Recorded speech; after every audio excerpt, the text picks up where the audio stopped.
it's really different from Brazilian perspective because we have a lot of potential for renewable energy in Brazil. We have high percentage use of hydropower, solar, wind, but South Africa relies a lot on coal energy. And it's really hard to make the transition when the coal energy it's structural the economy of the place. And so it's another level of conversation because a lot of families and people relies on the coal economy. So I mean, how we can address that, the narrative, and how we can convince the society that this is the right move? Because sometimes people say, oh, we're gonna do the energy transition, but if I do the energy transition, I will lose my job. So it's a very tough conversation, political sensitive. So I would like, it's not an easy question, but I know you can handle, and can you bring some perspective and some insights on this for us?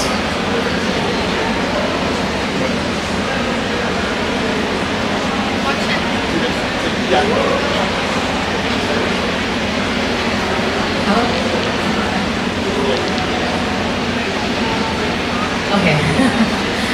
Thank you so much. Hi, good morning, everyone. So, there's a couple dimensions to this question of the just transition in South Africa. So, we are famously coal dependent. We have 150,000 directly employed people in our coal to X value chain. So that's coal to power, as well as coal to liquid fuels as well. So in the South African context, you're also dealing with high structural unemployment and high levels of dependency. So for every one person who's directly employed, you probably have another 5 people to 10 people who are actually dependent on that person for their livelihood as well. Then you have the indirect employment and the induced employment. Another thing which I'm sure our colleagues in India would understand very well is, you know, you can say something like 80% of the economy in a specific region where our coal mining and our especially coal to power production is concentrated in one province, in just 2 districts across that province. And you can say, oh, it's 70%, it's 80% of the economy.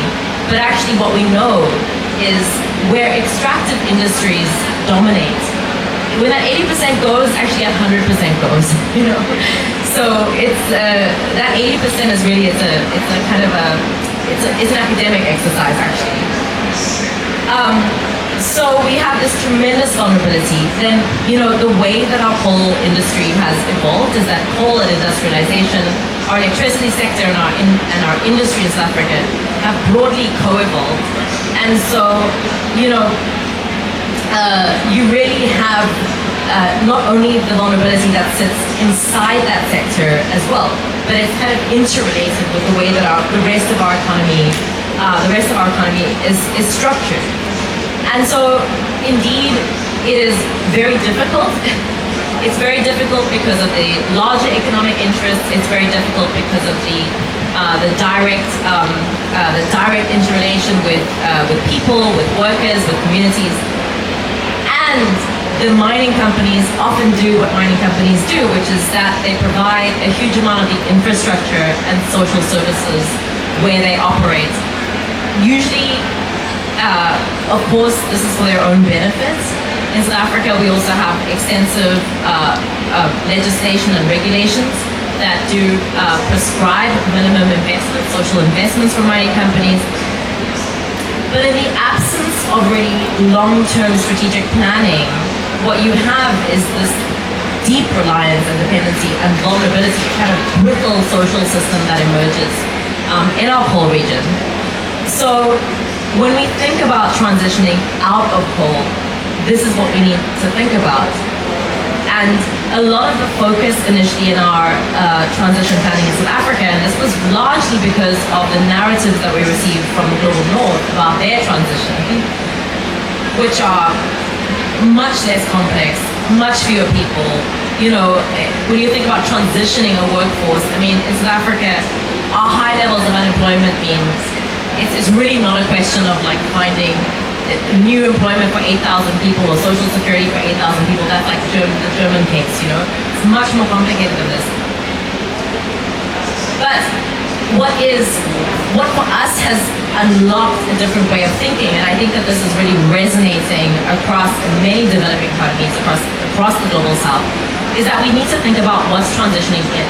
So we know what's transitioning out or scaling down, but you can't move forward with a phase out or a phase down if you don't think about what is coming next. And in the context of the energy sector specifically, of course in South Africa, although we still have a relatively small share of renewables and we still are about 80% reliant on coal, we do have tremendous potential, actually. We have excellent solar radiation potential, we have excellent wind potential onshore, even offshore, although this is less mature as an idea, as an opportunity. But it's really looking at what the opportunities are directly in the energy sector. So it's really thinking about direct employment in renewable energy power production, but also renewable energy value chains. So we have in South Africa the South African Renewable Energy Master Plan, which is our industrialization plan, which goes alongside our energy planning for renewable energy. And here we've identified specific parts of these value chains where we have potential, where we have some competitive advantage. For example, now we've seen very exciting developments around battery manufacturing for the first time in South Africa. We have two factories that have been set up. So there's opportunities there.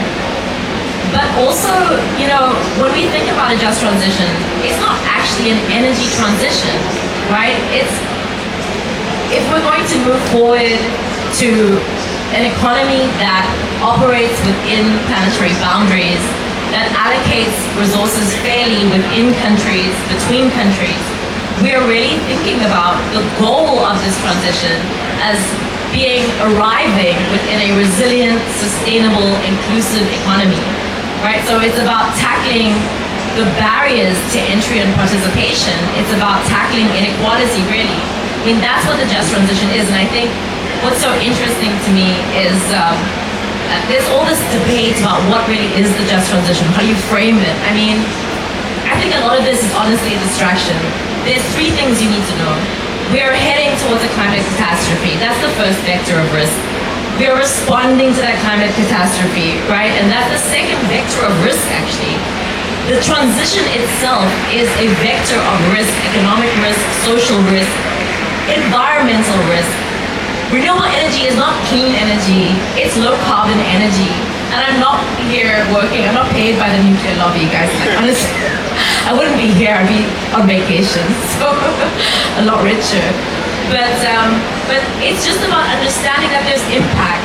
And the global north doesn't see those impacts. Brazil sees those impacts. South Africa sees those impacts. You know, wherever you have critical minerals extraction, where you have the dirtiest parts of the production process, even with battery recycling, you know, who does the first step in the battery recycling? You know where it is?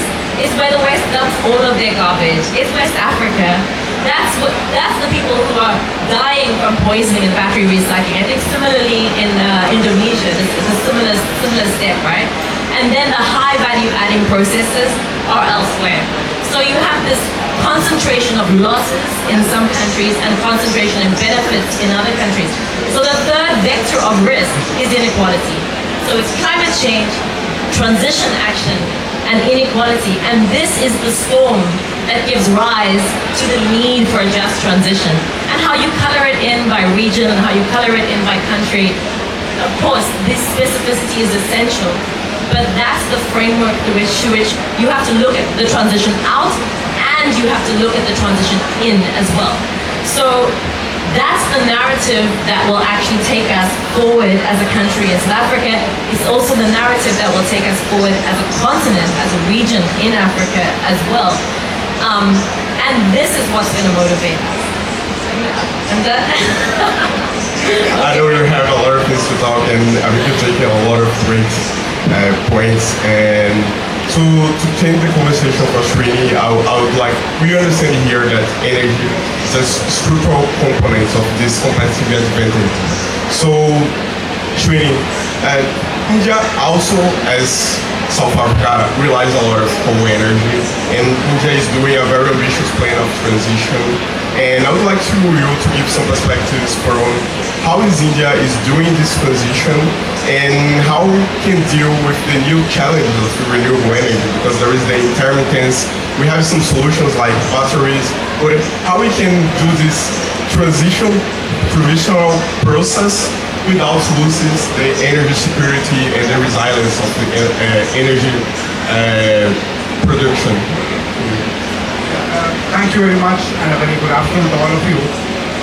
Let me also start off with my friend from South Africa that India has also a similar situation in terms of coal dominance. So if you look at our electricity mix right now, in terms of installed capacity, we still have about 50% fossil fuel in our electricity mix, but that's only installed capacity. But if you measure it in terms of generation, close to about 75% of our electricity still comes from fossil fuel. But the situation is changing rapidly, as you rightly said. In the last 5 years, we may have added a maximum of about 6 to 7 gigawatts of coal, while we have added close to about 150 gigawatts of renewable energy. So that's the kind of big difference in the last 5 years. So if you look at our, right now, if you look at what India said in its NDC, that by 2030, 50% of its non-fossil fuel electricity power installed capacity will be 50% of its electricity power installed capacity will be non-fossil fuel. We achieved it in 2025, 5 years ahead of schedule, and we are now something like about 51-52%. And by 2030, we might touch even the 60% mark. Right? So that's where we are in terms of the renewable energy scale up. But having said that, renewable energy also comes with its challenges. So number one, as you rightly said, it's not 100% clean. It also has got a huge land footprint. So every acre of solar, for instance, utilities large solar requires about 4 to 5 acres of land, which means that sometimes it eats up into agricultural land and so on. So it does have its challenges, but one of the challenges, and I'm not going to touch too much on the land issue, because again there are solutions for that, but one of the major issues is intermittency. So one way that the government of India and a lot of us have been working on is, or rather the three solutions, the technical solutions and institutional solutions that we're working to address intermittency. One is to look at preparing a very detailed resource advocacy plan for all the electricity distribution utilities. So what does the resource advocacy plan do? It basically marries the demand and the supply to ensure that there is a maximization of supply from renewables, which is the cheapest source of electricity today. So that is a detailed resource advocacy plan. So you look at the demand. What is your daily demand? What is your hourly electricity demand? And where can this demand come from?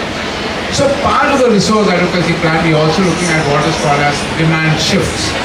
So a demand shifts basically means that traditionally in a country like India and most cities, your peak demand is in the evening when people come home, and that's the time when your renewable energy is at its lowest, generation is at lowest. So how do you actually incentivize shifting of demand from the evening non-peak or peak hours to the day hours when the solar power is at the maximum? Now, with electric mobility or EV scale up, right? Generally what people do is when they go back home from office, they charge the cars or they charge the two-wheelers. Now, can you have systems where you charge it between 11 and 12 or 1 o'clock or 2 o'clock in the afternoon when the sun is shining the most? And that is also where you get the cheap power. So that demand shift is also happening when you look at time of the day tariffs and incentivize shifting of demand from an evening demand or a non-solar, non-renewable hour period to a period where the renewable energy generation is the highest. The third way to do it is to also look at advanced forecasting. So basically what you need to do is to marry the weather data. Okay, you have the daily weather data, you have your meteorological department that comes up with, okay, it's going to rain today, it's going to be cloudy in these areas, it's going to be this and that. how do you marry that data with artificial intelligence to actually forecast, okay, today on this particular day between 12 and 4, I can get maximum generation from solar. Your wind is likely to be highest at this time during this period. And you can look at historical data and actually project what your planning is. So that is something that we also started doing.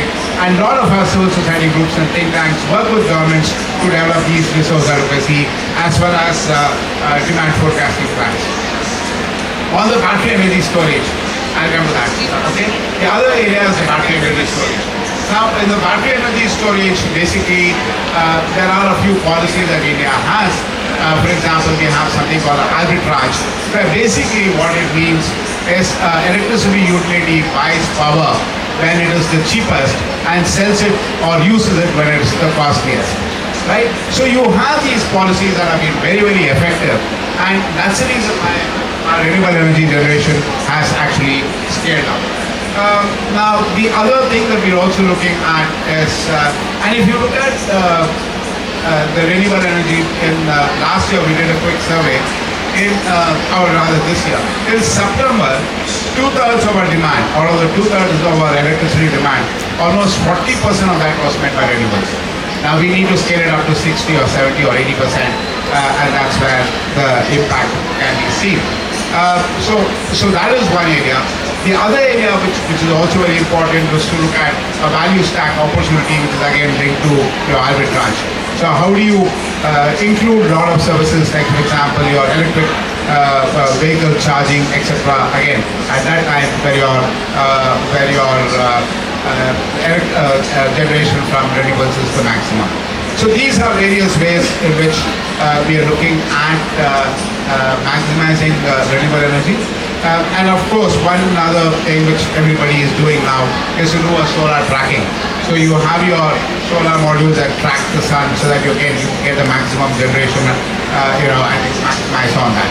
So, but then the big challenge there is transmission infrastructure needs to also play a ball, which it doesn't necessarily, right? Because the transmission infrastructure was built at a time for coal, and coal is something that will give you close to about 80% plant load factor, which means that they can generate 4 times more electricity than what a renewable energy plant can do for the same size.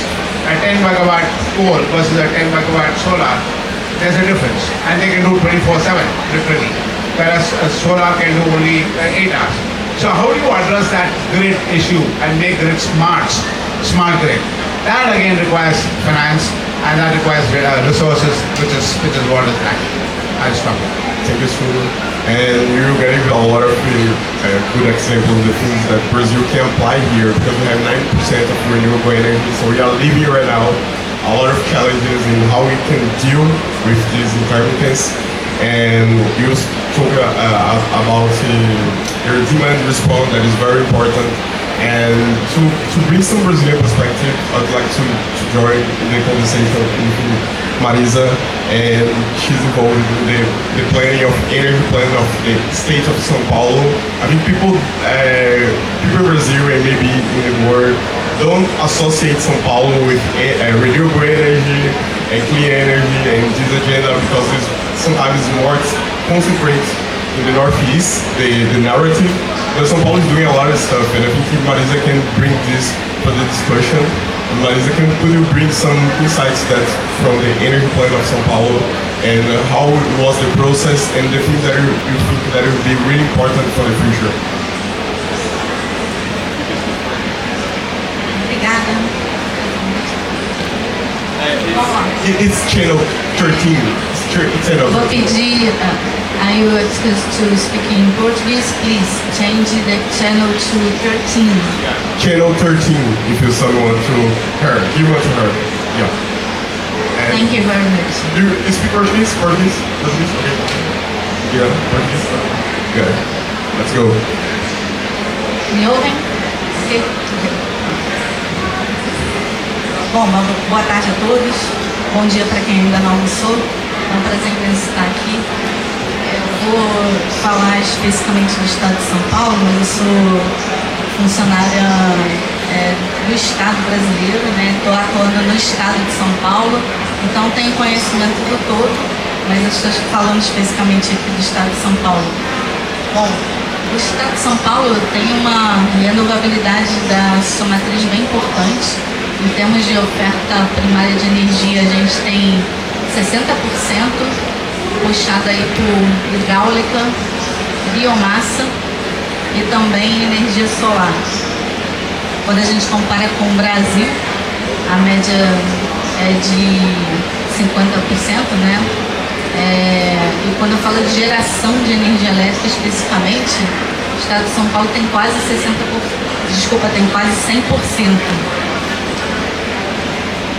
Puxado para geração de energia hidráulica, geração da biomassa e geração de energia solar. Então a gente vê que a matriz energética está refletida na matriz elétrica. E não por isso a gente está focado no assunto da transição energética. Principalmente por conta do perfil de emissões de gases de efeito estufa do estado de São Paulo quando comparado com o perfil do Brasil. Quando a gente olha para a média Brasil, o que emite mais? É o uso do solo, agropecuária. E quando a gente olha para São Paulo, o que emite mais? É quase 1/4 do setor de transporte. É o setor de energia. Então, nos veículos leves, né, quando a gente fala de carros, a gente é um grande produtor de etanol e a gente escolheu essa estratégia de mitigação, substituir a gasolina por biocombustível. E já tendo superado toda essa questão de discussão de competição de alimentos com energia, nós temos mais de 220 papers publicados em revista científica que já demonstram que isso não é um argumento válido. Então, com base científica, a gente defende isso. E nesse caminho, entendendo que a gente tem que avançar mais na emissão, a gente construiu uma política pública para a penetração de veículos híbridos flexifuel, ou seja, mantendo o uso da bioenergia e avançando numa eletrificação. Isso significa que o veículo elétrico é proibido no estado de São Paulo? Não é. Mas quando eu falo de política pública, que o recurso é escasso, eu tenho que direcionar a política pública para a população como um todo. Então a gente decidiu isentar imposto de licença dos veículos até 2029. Então, até 2026. Então, quem quiser substituir veículo por veículo híbrido flexifuel, ou seja, usando bioenergia e eletricidade, tem isenção desse imposto até 2026. Com isso, a gente mantém a demanda por bioenergia, né, pelo biocombustível, mantém essa economia, que é uma economia importante, que gera emprego, gera renda para o Estado, e também introduz a eletrificação. Quando a gente fala do transporte pesado, caminhão, quando a gente fala do ônibus, que aí tem uma grande parcela nesses 25% de emissões no estado de São Paulo, a gente está buscando substituir o óleo diesel por biometano. O estado de São Paulo tem potencial de produção de 6,4 milhões de metros cúbicos por dia de biometano. O que isso significa? Significa metade de tudo que a gente consome de gás natural no estado. Esse biometano, ele pode vir do resíduo da matéria orgânica do setor supraenergético, que é esse setor que já entrega o etanol, que já entrega a bioeletricidade e agora também está entregando o biometano. E muito importante é que esse biometano também pode vir do aterro sanitário que já está lá. Então é metano que a gente está deixando de emitir para a atmosfera. Esse metano, que tem uma grande contribuição no aquecimento global, a gente purifica o biogás e obtém o biometano, e hoje a gente já está fazendo isso, substituindo diesel em ônibus, substituindo diesel em caminhão, por exemplo, para coleta de lixo. e aí aplicando efetivamente uma economia circular. Eu pego o lixo que gera o biometano, o caminhão que leva o lixo para aterro, ele é abastecido com biometano, ele circula na cidade com menos material particulado, com menos emissões que acontecem no óleo diesel. Eu poderia falar longamente aqui sobre essas políticas públicas, mas dado o tempo aqui, a nossa restrição, eu queria destacar essa do biometano, que eu acho que se aplica a muitos países do sul global, que dispõem da biomassa, e que essa política pública ela pode ser replicada em outros locais com características similares à do Brasil, em especial do estado de São Paulo. Muito obrigada. Thank you, Marisa. I think you told about Global South, and I will do a question. It's me? Okay. Fine.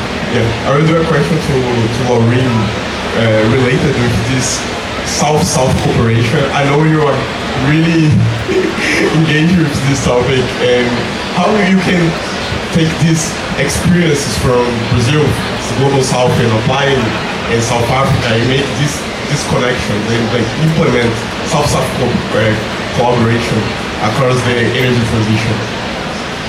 Yeah. So I mean, you have to stop me, right? Now I can talk all afternoon, and these people need to eat. So I think the first thing that we need to do is that we need to take this out of the realm of like abstract, high-level conversation and down to points of like material intersection where we really share very concrete problems as well as opportunities, and whether those opportunities, I think there's two dimensions. So there's this idea of, Brazil has implemented something well. You can share a lesson with South Africa has implemented something well, India has implemented something well. So there's a kind of a knowledge sharing that can happen. That's one thing. Of course, I think adding to this, there's also a dimension of really thinking about one another as sources of investment, as destinations of investment. We always think of money flowing north to south. I think we all have very rich people and big companies actually across all three countries. So we need to be a little bit more creative about how we think about those investment relationships and channels. And then the third thing is that there are many opportunities that actually require cooperation in order to identify, fully scope, and unlock those opportunities.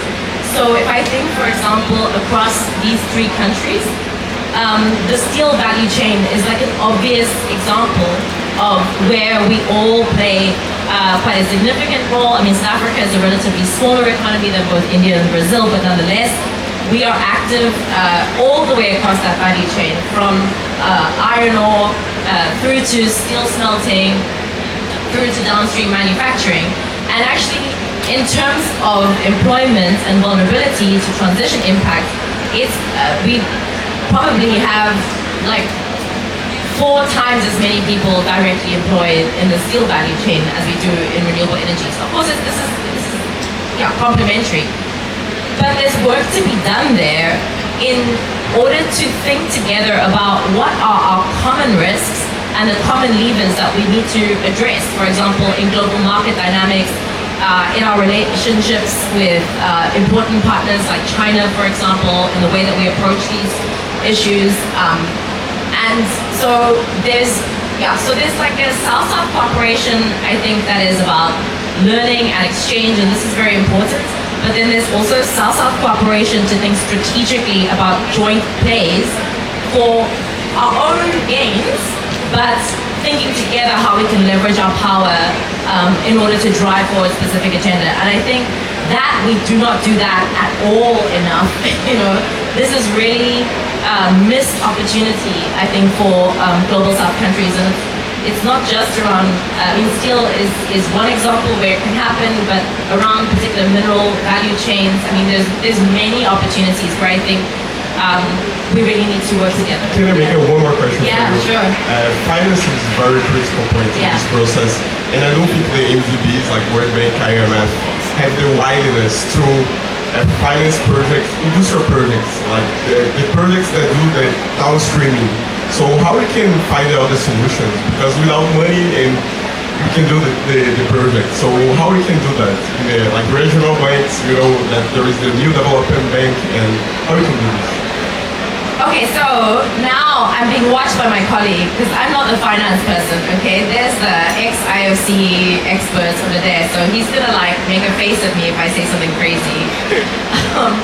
But what I will say is, one thing that for me is a particular bugbear, and it's where I think the work that I do intersects with the finance thinking, is really about how we think about risk and pricing risk in developing economies.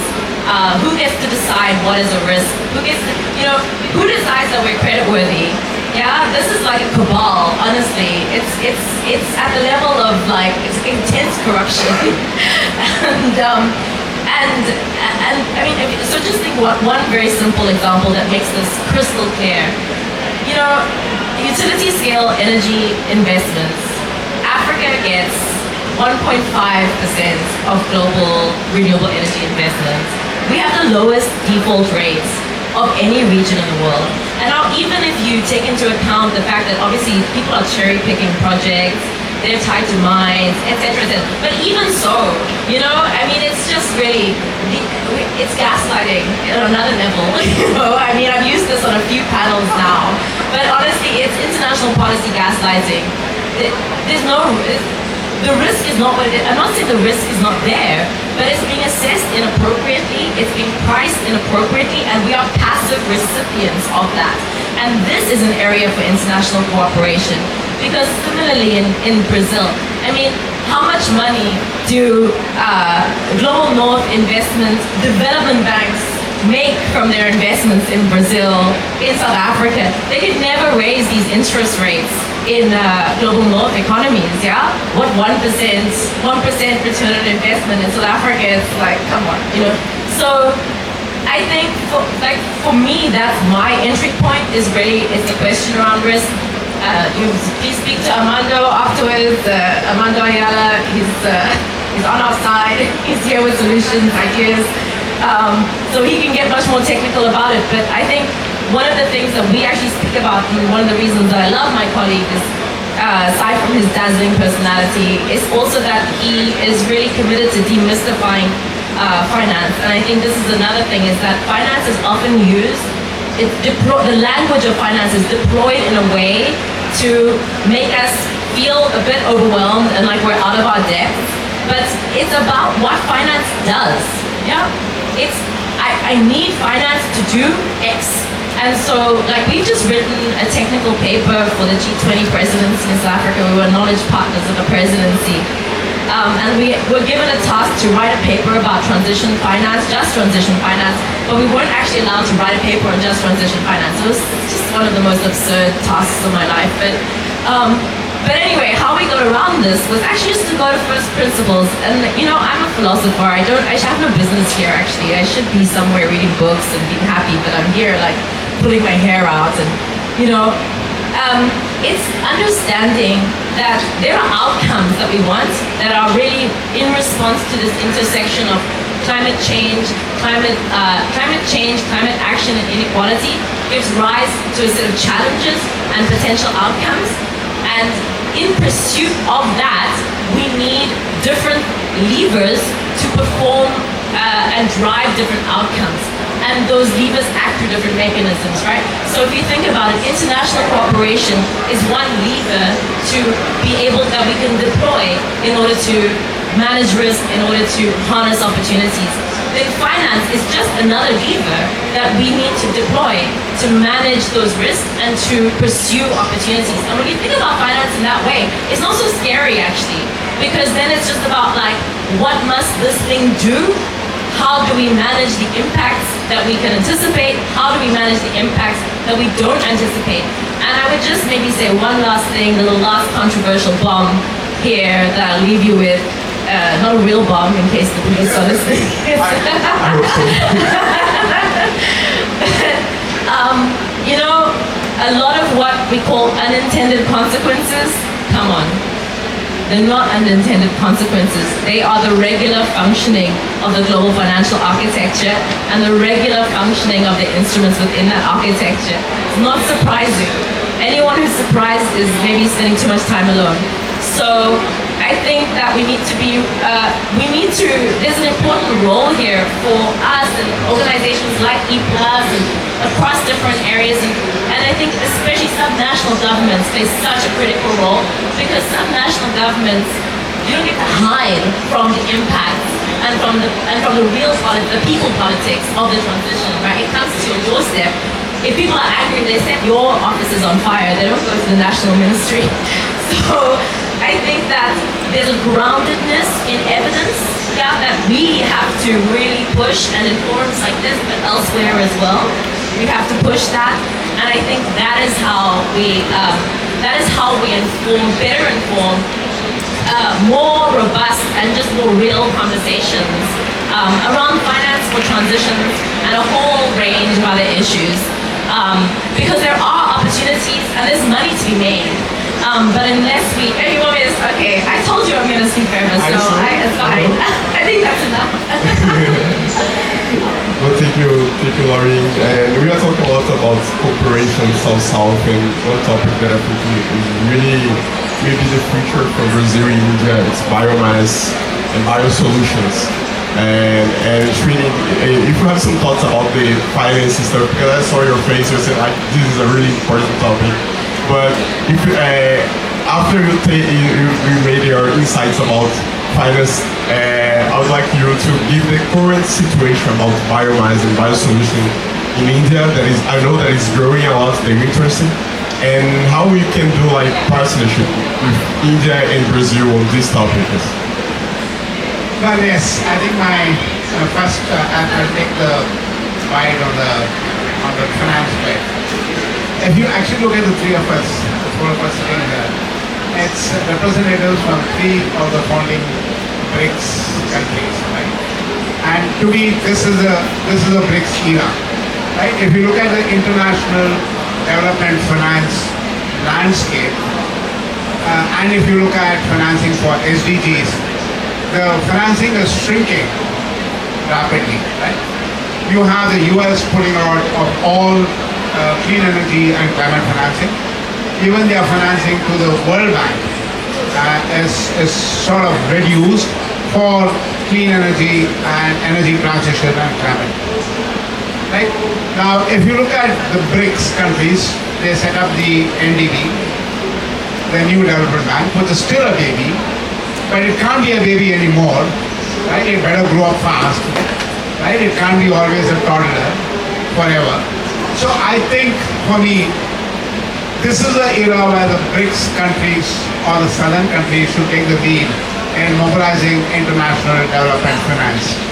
And that is paramount, and you have, whether you like them, don't like them, I'm not getting into the politics, but Lula loves Modi, they love Zuma, they're all good friends.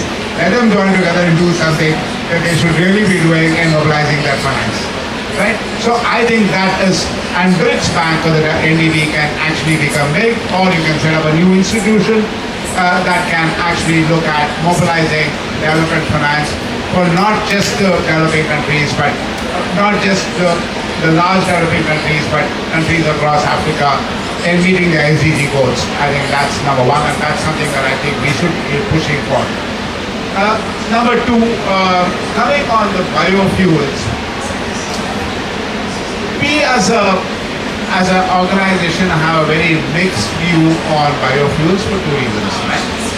One is biofuels should not be considered as a panacea for addressing all issues of energy or renewables. The reason is very often biofuels tends to come in the way of food security and farmers production of food grains and agriculture. So you have a lot of farmers who have actually shifted from cultivating food grains to getting into biofuel crop cultivation, which then would also is not the right way to do it.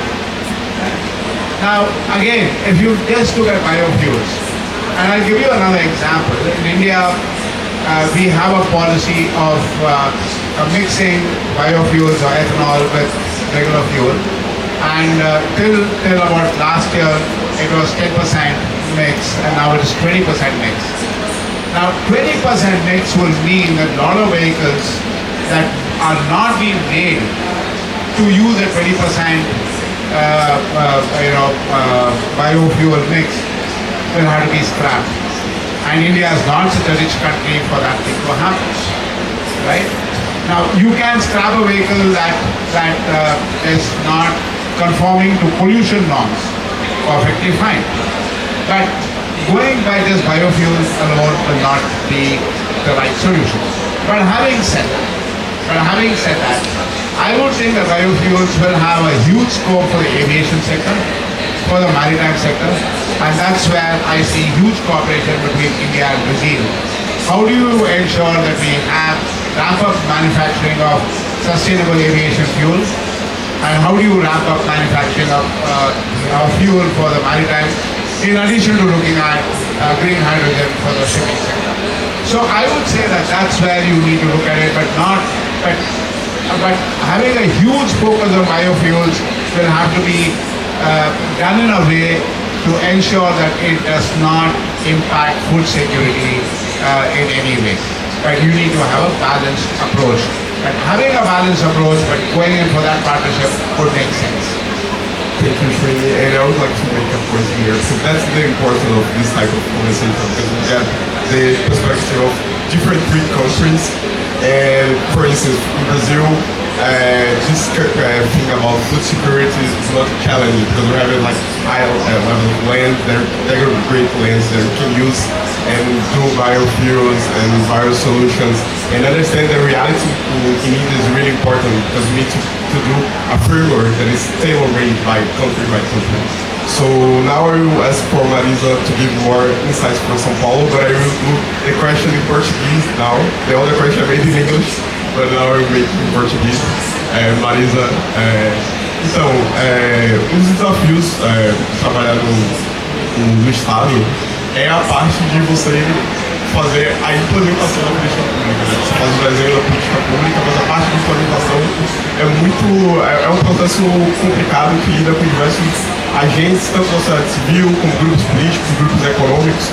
Aí eu queria que você trouxesse para a mesa, né, que essa experiência de política pública aplicada, né, de vida real, de quais foram os desafios para as aplicações das políticas públicas que você estava citando no início do painel. Eu acho que isso pode dar uns insights muito interessantes.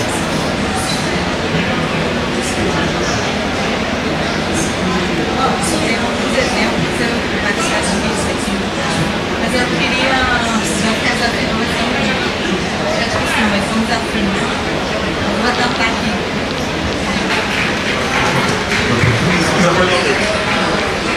Fechou.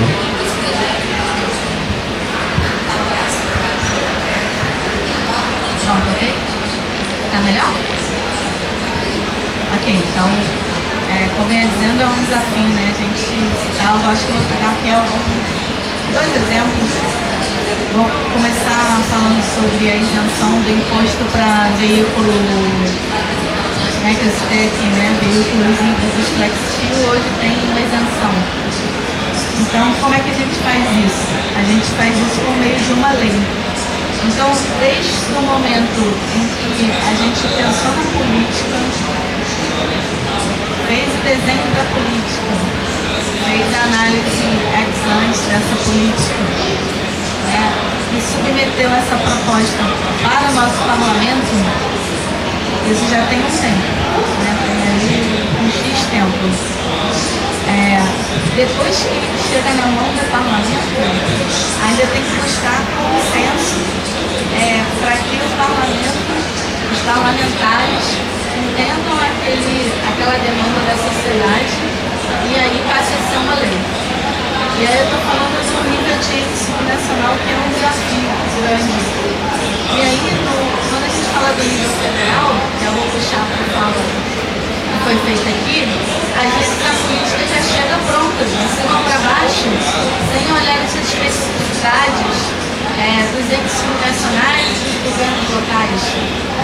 Por exemplo, esses números que eu trouxe aqui de participação de energias renováveis, eu falei de média Brasil, falei de média Estado de São Paulo, mas dentro do Estado de São Paulo eu tenho 645 municípios com realidades diferentes.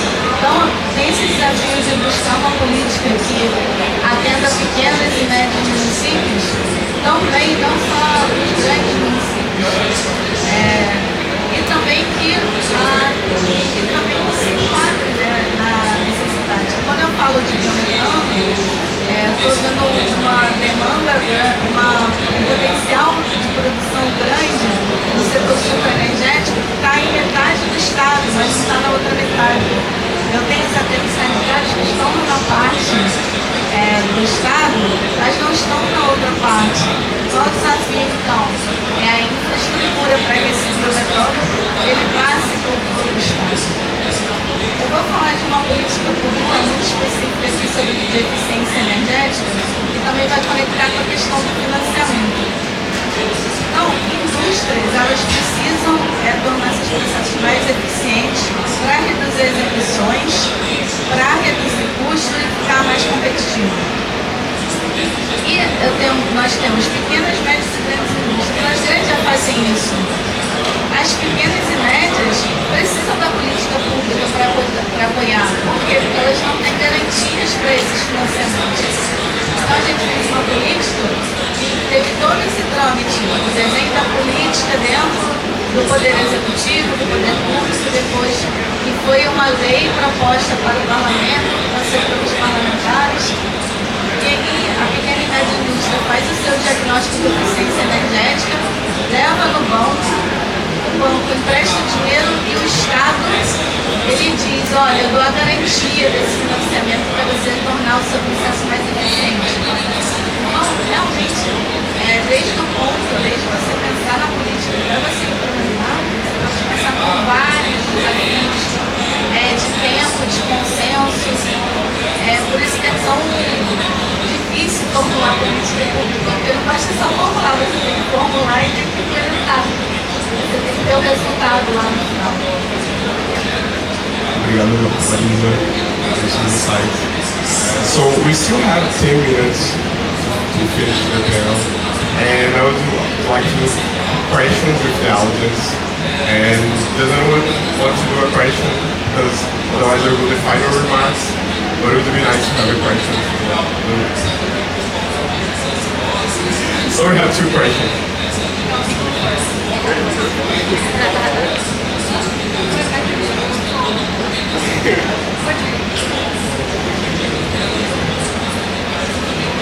Since I was called out, this is me. I have no questions. This is me inviting myself to the panel.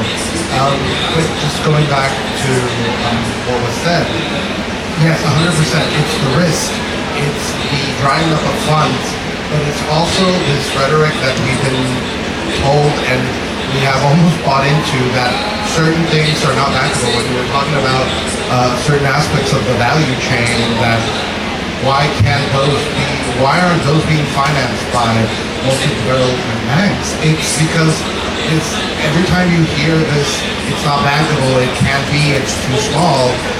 There's no reason why that is. It's because we're thinking about return on investments in the same way, and saying that just transitions and equitable action is not investable or not bankable. It's just because we're thinking about it in the same manner that's got us to this point. So we need to stop thinking about it in a way that we think like health outcomes, sustainable outcomes, that those are measurable and you can monetize them and those can have like a value. But it's very important, going back to what Trimos was saying, like you're absolutely correct. Like the World Bank we're seeing energy funding going away, but we must remember the World Bank is owned by the governments of the world, and even though the U.S. only has 17%, if they say no, if they say all of a sudden we don't like the word climate, then those funds are going to dry up. So it's really up to us to unify, and this is where the South-South cooperation really is the most important. Thank you. That's That's why I think more think tanks need to go to the IMF security meetings that happen every year on April, because we need to talk with these people. We need to talk with the executive directors of the World Bank and try to push this agenda, because the World Bank mechanism needs reforms that takes account the realities of climate change. So I would like everyone that has a think tank or institution try to apply to go to IMF security meetings, and we need to confront them about this reality. Now we'll pass for my... You have another question? A lot of questions. Rosana, enough for me. No, actually, call for action. Since we are BRICS here, the C is missing. So let's bring C into the discussion and do something together. What about it? It's just that I'm Rosana, for those who don't know, I work with Ed. She's literally my boss. But you've got a sweet boss who keeps giving everybody fan and is taking care of everyone. Hi, I'm Vinny. I work with Srini at Moscow Foundation. I lead the climate policy group. To Lauren, I'd like to quickly say that Srini is the co-chair for the C20 working group on just transition for South Africa G20, and we have together written the policy brief for the just transition. And since we are talking about overall the renewable energy, but because I just mentioned just transition, my question to all the three panelists and also the moderators would be, while we are talking about South-South cooperation on energy and how the global South is working so much on the energy, it's like, expanding 3 times, 4 times every year on the RE installations. But what are we doing for global South cooperation and coming together on communities being protected, on resilience, on just transition? Are there some case examples that any one of you would like to cite? So we have a few minutes for that, so we need to be straight to the point. What is wants to answer? Channel 13.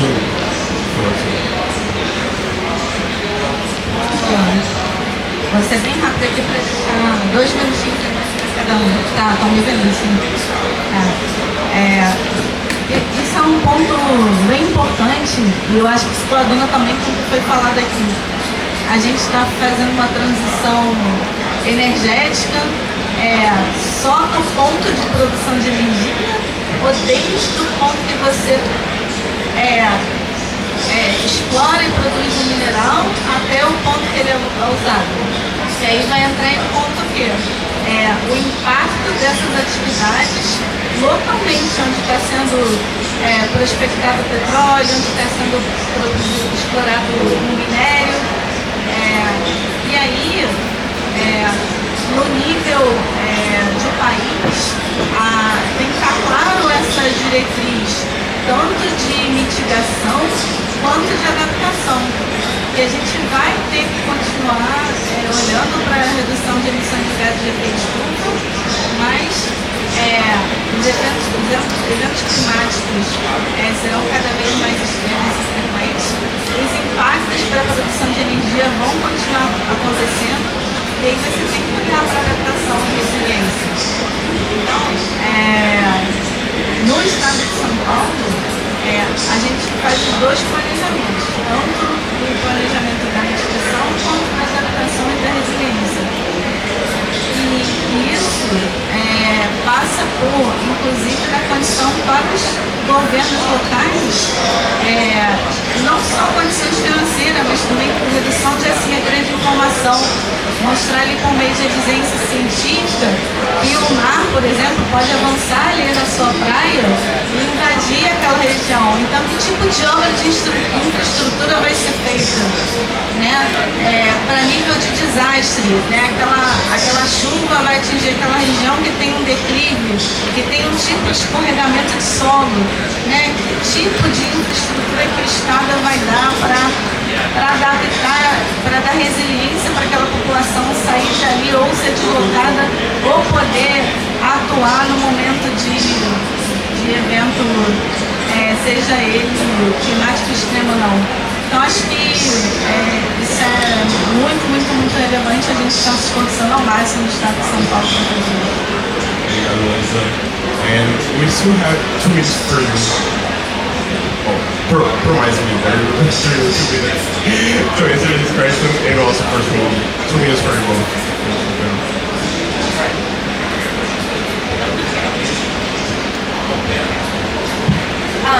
Yeah, I think that's an excellent question. I think I'll say 2 things. The first is that, transitions don't just happen on one scale. They happen across multiple scales, and those scales interact. So from very local to domestic, transboundary, regional, international, all happening at once.